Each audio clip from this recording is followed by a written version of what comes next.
반갑습니다. 예수는 빛교회입니다. 믿음을 갖고 빛의 길로 새 시대를 열기로 다짐하며 예배하는 오늘 4월 28일 예배 믿음의 빛 새 시대라는 제목으로 함께 나눌 하나님 말씀은 마태복음 9장 14절에서 26절까지의 말씀입니다. 제가 가진 신약성경 14면입니다.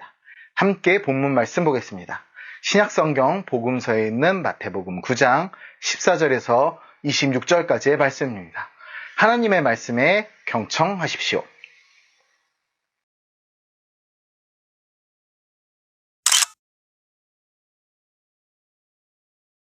그때 요한의 제자들이 예수께 나와 이르되 우리와 바리새인들은 금식하는데 어찌하여 당신의 제자들은 금식하지 아니하나이까? 예수께서 그들에게 이르시되 혼인집 손님들이 신랑과 함께 있을 동안에 슬퍼할 수 있느냐? 그러나 신랑을 빼앗길 날이 이르리니 그때에 금식할 것이니라.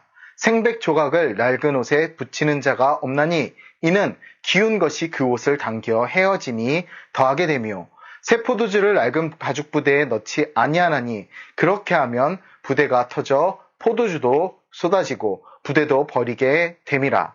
새 포도주는 새 부대에 넣어야 둘이 다 보존되느니라. 예수께서 이 말씀을 하실 때 한 관리가 와서 절하며 이르되 내 딸이 방금 죽었사오나 오셔서 그 몸에 손을 얹어주소서. 그러면 살아나겠나이다 하니 예수께서 일어나 따라가심에 제자들도 가더니 12해 동안 혈루증으로 앓는 여자가 예수의 뒤로 와서 그 겉옷가를 만지니 이는 제 마음에 그 겉옷만 만져도 구원을 받겠다 함이라. 예수께서 돌이켜 그를 보시며 이르시되 딸아 안심하라 내 믿음이 너를 구원하였다 하시니 여자가 그 즉시 구원을 받으니라. 예수께서 그 관리의 집에 가사 피리 부는 자들과 떠드는 무리를 보시고 이르시되 물러가라 이 소녀가 죽은 것이 아니라 잔다 하시니 그들이 비웃더라. 무리를 내보낸 후에 예수께서 들어가사 소녀의 손을 잡으심에 일어나는지라. 그 소문이 그 온 땅에 퍼지더라. 아멘.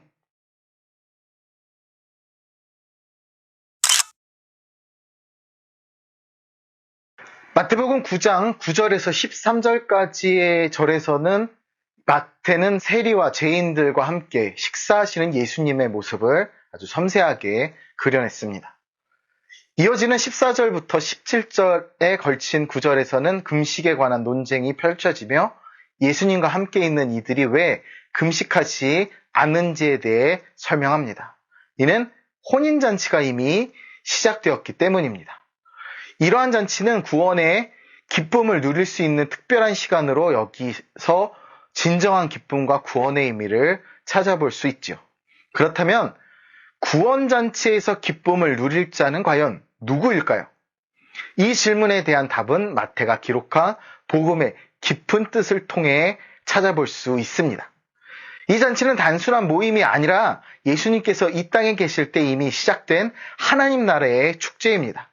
예수님과 함께하는 모든 순간은 하나님 나라의 잔치이며 이 잔치에서는 예수님과 함께하는 이들 모두가 금식의 필요성을 느끼지 않습니다. 왜냐하면 그들은 이미 가장 위대한 선물인 구원을 경험하고 있기 때문입니다. 이러한 관점에서 볼 때 그렇다면 이 하나님 나라에서 진정한 기쁨을 누릴 자는 과연 누구입니까? 우리 함께 본문을 통해 발견하기 원합니다.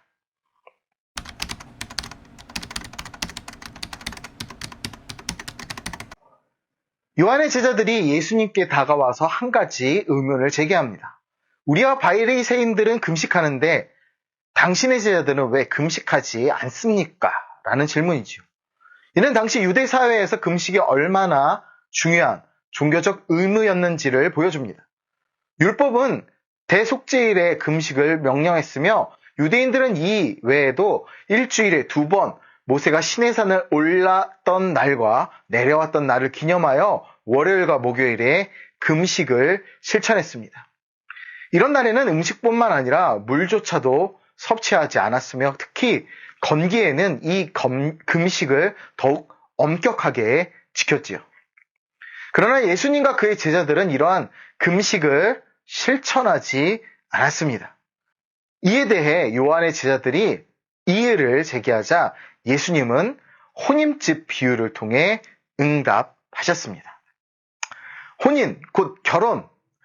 혼인집의 손님들은 신랑이 옆에 있는 동안 슬퍼할 이유가 없습니다. 오히려 신랑과 함께하여 기쁘고 즐거워합니다. 또한 예수님이 두 가지 추가적인 비유를 설명하셨지요. 자, 생배 조각이 있습니다. 이 생배 조각을 낡은 옷에 붙이는 사람이 있을까요? 왜냐하면 이 생배 조각은 수축하면서 낡은 천을 당겨 결국 옷을 찢어놓기 때문입니다. 결국 헌 옷도 버리고 새 옷도 버리는 아주 어리석은 일이죠. 생배 조각은 생배 조각끼리 묶어서 새로운 옷을 만들어야 합니다. 마찬가지로 새 포도주는 낡은 가죽 부대에 넣는 것은 적절하지 않습니다. 새 포도주가 발효되면서 부대 주머니를 가죽 부대를 팽창시키다가 결국 그 가죽 부대를 터뜨리기 때문입니다. 이 비유들은 예수님과 함께 새 시대의 도래를 상징하여 예수님께서 율법을 성취하러 오신 분이시기 때문에 기준율법과 정통의 구석에서 벗어나 계신다는 것을 의미합니다. 예수님의 율법은 단순히 따르는 것을 넘어 예수님은 율법을 단순히 따르는 것을 넘어서 그 누구도 완성하지 못한 율법을 완벽하게 성취하심으로써 하나님의 백성, 예수님의 백성을 죄에서 구원할 구속의 주님이 되시어 새로운 시대를 열어주셨다는 것이지요.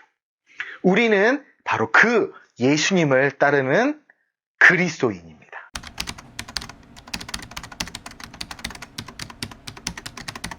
이러한 구원에 대한 교리를, 구원에 대한 역사를 말씀하실 때, 금식에 대해 말씀하실 때 갑자기 한 관리가 나타났습니다. 마가복음 5장 22절에 보면 이 관리에는 회당장 야이로로 알려져 있습니다. 야이로는 예수님께 다가와 자신의 딸이 방금 죽었다, 사망했다고 전하면서 예수님께서 딸의 몸에 손을 얹어주시면 그 딸아이가 다시 살아날 것이라고 믿었습니다. 이에 따라 예수님은 야이로의 집으로 그와 함께 향하셨습니다. 이 길을 가는 동안 도중에 또 놀라운 일이 일어나지요.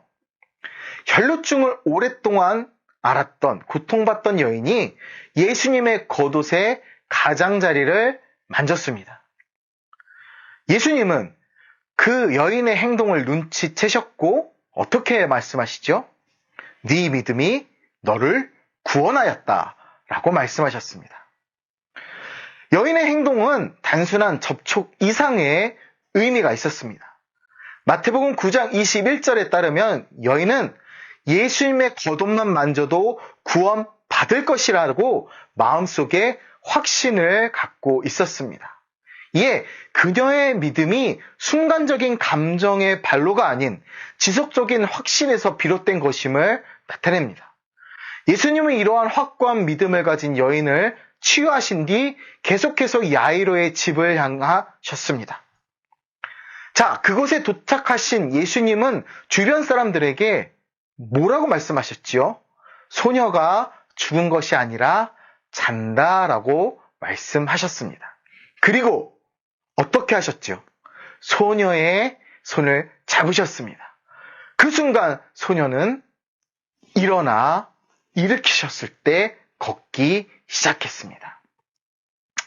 이 두 사건에서 예수님은 연속적으로 사회적으로 부정하다고 여기지는 행동을 하셨습니다. 첫 번째는 어떤 것이지요? 바로 혈루증을 앓고 있었던 여인과의 접촉입니다. 두 번째로는 죽은 소녀의 시신을 만지셨다는 것이죠. 당시 유대 사회에서 이러한 행위는 큰 놀라움과 함께 비난의 대상이 되었습니다. 그러나 예수님의 행동은 그분이 믿음을 가진 자들에게만 초점을 맞추고 계셨음을 분명하게 보여주십니다. 예수님은 사회적 규범이나 외적 조건을 고려하지 않으시고 오직 개인의 믿음만을 보시고 그에 따라 치유하고 구원하셨습니다. 이러한 사건들은 예수님께서 어떻게 믿음을 통해 개인을 변화시키시고 그들의 삶에서 새로운 기회를 부여하시는지를 잘 보여주고 계십니다.